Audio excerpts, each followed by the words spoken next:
Yo guys, how you doing? It's Jeff as a Flash. Hope you guys are good. Hope you guys are well. Welcome to a wet Canada for this wet setup. As you can see, don't do any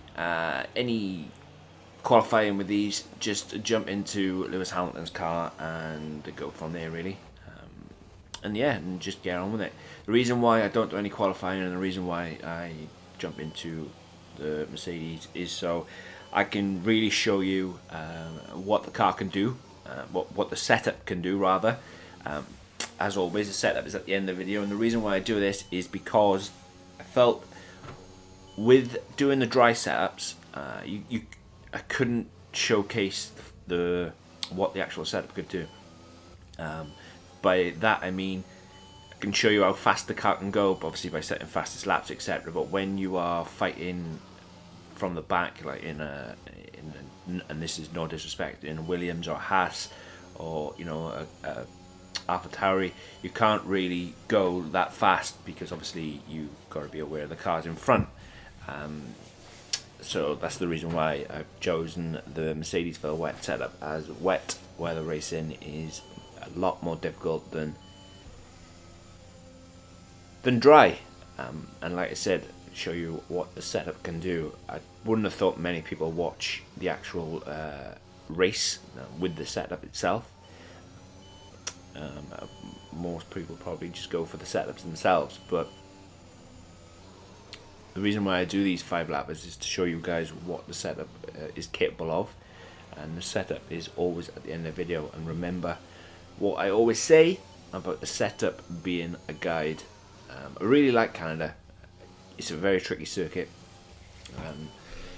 It's a blend of high speed and low speed corners, and you kind of need to go somewhere in the middle. You kind of need rear end stability, and you also need to be competitive.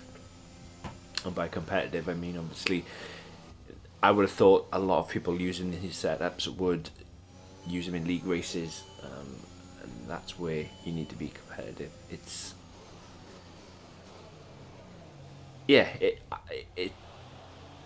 kind of in between the setup. Gone for a bit of both. In the dry, I would probably run an inverted setup. I just felt that in this wet weather needed more rear end rather than more front end. So yeah, that's why you'll see the setup the way it is. And if I were to run a traditional lower front wing, higher rear wing, I would probably go 1 or 2 clicks down from where the wet setup is. So it's not a massive difference between a wet setup and a dry setup, to be fair, in terms of wings. It's just everything else, the inside, the toe in, the toe out, what the roll bars are doing, what the ride height is doing, etc, etc. And that's the things I would change. But yeah, as you can see from that little track limit warning, Canada is it's not a difficult circuit. It's a circuit that it is quite easy to invalidate laps, or not invalidate laps, get yourselves warnings, get yourselves into trouble, just because of the natural angles of the corner. But especially at the start of the race, and in certain corners, you have to be extremely careful under traction.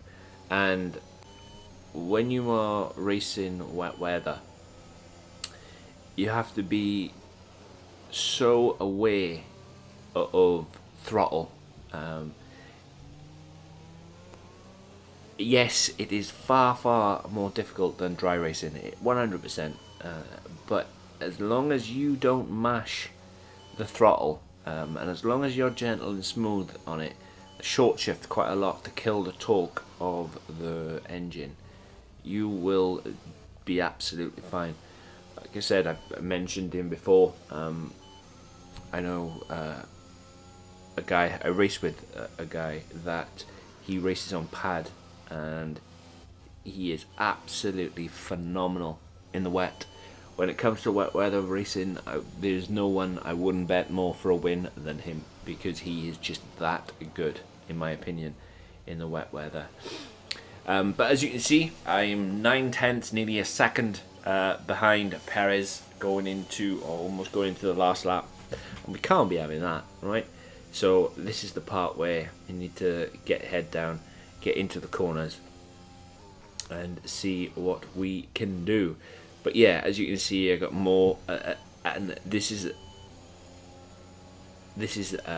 definitely happened throughout every race, or every wet race setup that I've done. I get more and more confident as the race builds.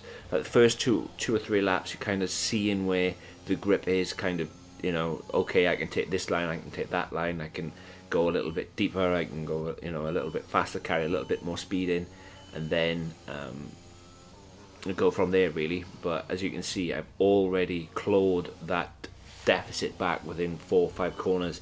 I was nearly a second as across the line behind Perez, and within a few corners really nailed it back, really got it back, making sure not to get a track limit warning there. I'm going to go for a mega send into this corner, as they seem to brake really early. Probably should have not done that, but I needed to win, right? Because everybody wants to win. Nobody likes coming second, as that's first last. But yeah, Perez, got him, done and dusted. Thank you very much. And that, ladies and gentlemen, is 5 laps around Canada, with the setup coming at the end. Hope you enjoy. Next up is France, Austria, and then so on and so forth. I am going to get all these done, or get all these out as soon as possible. Guys, wherever you are in the world today, hope you're good, hope you're well. Take care. I'll catch you in the next one. Peace! Fine victory here today.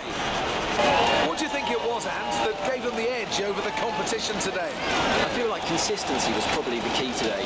There's being quick, and then there's being quick lap after lap after lap. If you can do that, you can capitalise on other people's errors without making many of your own. And that's an approach that can push you a long way up the field. After an excellent performance at the Grand Prix, I'm sure there'll be plenty of celebrations tonight amongst the Mercedes team. And they certainly deserve it.